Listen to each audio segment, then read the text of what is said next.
Hey guys, so I guess welcome to Jerusalem. Just want to give you a quick overview of what the city would have looked like in the time of Nehemiah. So we're going to start to the north, left of me. This is the Temple Mount. You can see the Dome of the Rock and the Al-Aqsa Mosque and the walls of the Temple Mount. And then right here, the southern steps, and this area was the middle ground between the city of David and the Temple Mount. And as you extend down, you can see maybe kind of a rise. Where my finger is tracing is where the city of David would have been, which is the main part of biblical Jerusalem. Up here is the Mount of Olives, and in between is the Kidron Valley, and buried underneath modern concrete, the Central Valley. Just going to zoom in on this part right here. This is the part where your passage focuses today. The water gate is estimated to have been somewhere in this area along the eastern side of the area between the Temple Mount and the city of David. And this is where Nehemiah and Ezra would have gathered the people to read the law in Nehemiah 8. We're going to try to get closer, but we can't go into the archaeological part today because it's Shabbat. And then after we look at that briefly, I'll take you into the Jewish quarter to look at the most concrete example of archaeology from Nehemiah's day, which is the Broad Wall. Okay, this is as close as I can get right now to the probable location of the water gate, and try to speculate just a little bit, and with a little bit of imagination. This wall right here is probably built on top of, or in some manner, what would have been the walls around the water gate. And behind that is probably where the people gathered.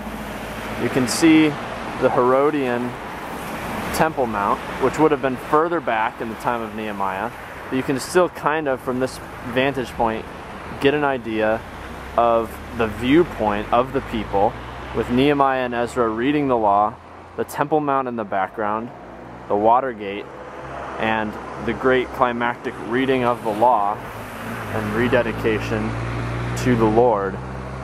And we will go in this complex for your next dinner and try to get a closer look and maybe a little bit better idea of more of the specifics, and maybe also go into the city of David to see some other remains of the wall.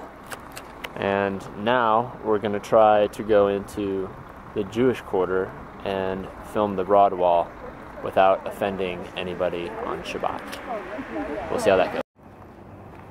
Hey, so what I'm going to show you here is probably the most significant archaeological find that we know of that Nehemiah would have interacted with. It's called the Broad Wall. It was built during the time of Hezekiah. You can see it down here. It's called the Broad Wall because it's like 8 meters thick. And it was built to fend off the Assyrian invasion. And during the Babylonian invasion, it was then torn down. And Nehemiah would have seen the ruins of this wall when he returned to Jerusalem. And he mentions it in Nehemiah 3:8 as he's talking about who was rebuilding the wall. So this is the Broad Wall. You can see right there, the wall, when it was built over the torn down ruins of houses. And the ruins of those houses were then used to fill the middle of the double casemate wall. This is why it was so thick, is because they used the remains of the torn down houses that they used to build it. They put that in the middle of the wall. And it's probable that Nehemiah didn't actually rebuild this part of the wall, but it would have been part of the Jerusalem scenery when he arrived.